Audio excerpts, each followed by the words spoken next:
Hey guys, what's up? Welcome back. I hope you had a lovely Christmas, a lovely New Year, a lovely whatever kind of holiday you celebrate. I hope you had a really nice relaxing time off. It is the start of January and let me tell you a story. One of the previous videos I made, it was about Proxmox, 11 things I do after I installed Proxmox.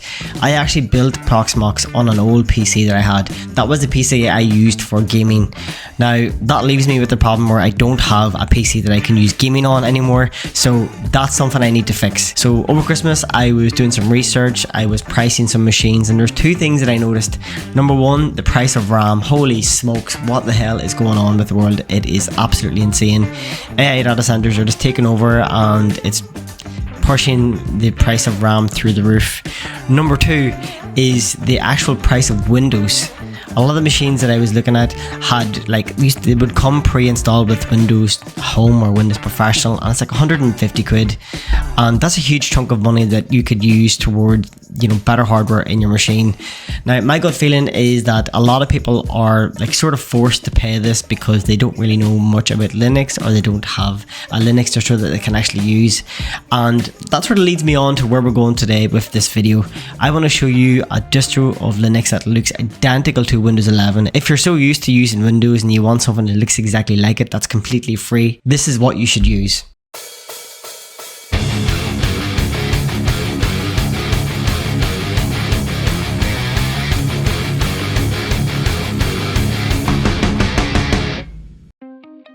The Linux distro that I found is called Winix, which is a cool name, and it is a Windows themed over Linux. I think it's actually built on Ubuntu. It's inspired by Windows 10 and Windows 11. It is fast and secure. If you go down, I think it has some pre-installed applications and stuff to kind of make it feel a little bit more Windowsy. So it also has Wine integration, so you can run Windows applications within Linux, which is really cool. If you move down, you can see, so it's based on Ubuntu 24.4, Active Directory support and OneDrive, very interesting. No TPM or secure boot required. That's a stupid thing that Windows needs. Anyway, let's give it a build and we will see what it looks like. Right, I'm back over from Proxmox. Let's go through the build and see what it looks like. So I've already uploaded the ISO to Proxmox, so it's going to make our lives pretty easy. So let's kind of come over here. We're going to click on create VM. I'm just going to call this Winix. Then I'm going to store this on my data drive. Let's select the ISO we need. So we have the Winix 1125. Get that one. Go next again. I'm going to leave all this as default. Storage, let's give it 100 gig. We're not going to need that, but let's go next. And we'll add one more core. Go next. RAM, let's go 4096. That should be loads. Go next again. We're gonna be in VMBR0, and next again, and finish. And let's just open it and see what it looks like.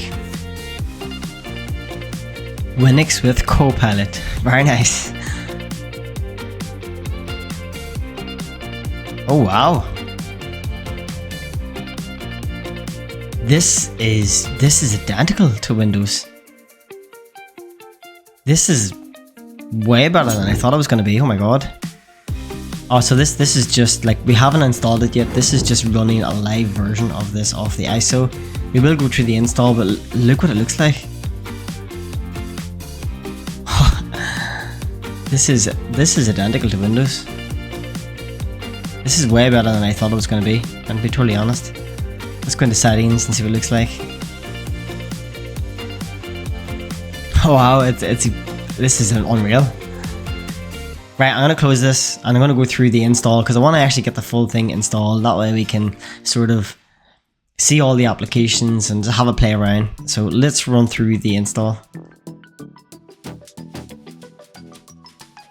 So we're gonna go next. I'm just gonna keep all of this default stuff here. Gonna go next. Erase the disk. Yeah, we need to do that. Let's go next again. What is your name? Gerard. If I can spell my name. Password.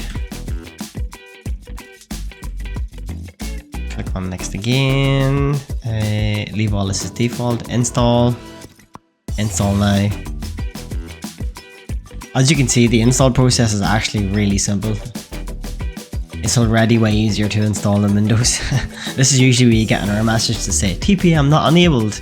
Pre-install applications on Linux. So you've got Winboard, so create compatibility of Windows. Very nice. Only Office, Chrome, Edge, Copilot, and OneDrive. This is brilliant. Like a lot of big companies and actually a lot of different countries are really leaning into the Linux and using like LibreOffice and stuff. They're really sort of trying to not put all their eggs in sort of Microsoft's basket, which is good. One of the other benefits of these sort of lookalike Linux versions, not even this, but Linux in general, is that you can install them on much older PCs. Like I have some really old laptops that I've had for years and they run Linux perfectly. It's so much faster than if I ever installed Windows on them. So all of those old machines that you may have at home, don't throw them out, just stick Linux on them. They're perfect for building like home labs. I used to run a lot of my EVNG and the GNS3 labs when I was doing my CCNP. The version, I think it was running like Ubuntu or something on there, and it used to run those labs like so much faster than what Windows could. Okay, finally Winix has been built. I will be honest, I made a mistake in building the VM in the midst of my excitement to get it up and going. I actually built it and stored the disk for the VM on a NAS, and it went really slow and eventually died. So I had to restart the install, select the right location for the disk. I actually upped the RAM to 8 gig just to kind of speed up the install, and it's done. Okay, so the login screen is here. It's incredible how much it actually looks like Windows. At what stage does it become sort of copyright issue? I don't know. So we've logged in and immediately this is just blowing my mind. It's just pretty much Windows. Now there's a few things I want to look at. We've already seen the settings. If you click in the settings, it just looks like the normal Windows settings. So I want to see what you can actually do in here and what sort of changes you can make. So obviously network settings is there. You've got your Bluetooth devices, games, time, accessibility. That is all there. Under system, power tools, no. What else? Activation. What's under about? Oh yeah, that's just the machine. Device manager, what is that? Let's see if this opens up. Okay, so it's like the system information screen you would have on Windows. So again, that's what I have on mine. Also, apologies for my voice. I'm still sick from Christmas. So I sound a little bit, my voice is a little bit off, but we're gonna plow through. Okay, let's close this. I wanna go and I've already opened up Edge, because when you open up Edge, it is just, normally it's dog slow anyway, but I wanted to get it opened up because if I click on the start button and I go to all apps, let's move down here and see what we have. So there is some Android stuff there. You've got device manager, we've seen that. You've Chrome is all comes pre-installed. You've got the KDE Connect. What else is here? You've got a bunch of these Microsoft apps. Now these are the Microsoft apps online, so you can go to Word and stuff. I already tried one of those, so let's open up Excel. Okay, so it's signed me in. I wonder, can I create a blank workbook? I never really use the Microsoft Excel online. I'm more of like a Google Sheets kind of person, but like this is perfect really if you really wanted to use a Linux laptop. And I don't know, do you pay for this? Is it, I don't pay for it, so it must be free, right? Let's have a look and see what else we have. I know it does come with the Teams. Which one is it? So it's Microsoft Teams, the preview. So that is the Linux version, so it's an actual Linux based application. And again, this is based on Ubuntu, so like all of the applications and stuff that you can download for Ubuntu, you'll be able to run on here as well. So we'll go back in here. I want to see what else is here. Xterm is there. You've got VLC Media, you've got Thunderbird Mail. It literally just has everything that you would need to just get started straight away. Now I would probably be leaning towards some of these local office based applications like only Office Excel rather than using the web based versions, because they're probably a little bit faster. But yeah, it looks good, right? It looks pretty much like Windows. If you can imagine your parents or someone using this, or even just someone who just is generally used to Windows and they didn't want to pay that 150 Windows fee. Now one thing I've never done on Linux, I know you can do it using Wine, is install Windows based applications on Linux. Usually when I run Linux, I try to just only run like open source and Linux based applications. But if there was something that you desperately needed on Windows, how could you actually run that on this? If you wanted to run this, looking at this, it does say it does have support for Wine stable for Windows apps.exe, so maybe we should try and just install something and just see how it works. So I found a Windows application that we want to install. An application I always use is MobiXterm. It's just like a terminal application for connecting to like network devices and servers, and it's just a really good GUI, like user interface and stuff that's just handy. So over on the MobiXterm website, I have downloaded this home edition. That's the installer, and if I open up the downloads, we should see that now. So under downloads here, now I should right click this. I'm going to extract it. Let's just extract it here. Okay, so I believe all I have to do, again, I've never really used Wine before, so all I have to do is right click and click on Open with Wine, Windows Program Manager, and it should install. It's doing something. Okay, we're going to click on Install. It looks like it's installing. Okay, so let's run through the install.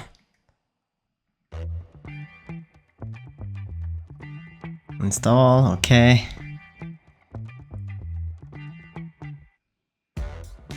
Okay, so the install is done. I don't know, should it open up or what? Let's click on start menu and see if we can find it. Okay, so I can see it. I wonder, do I have to run this or do I just open it? The experience of installing something on this, like a Windows based application, was extremely easy. Normally on Linux, you're doing it via command.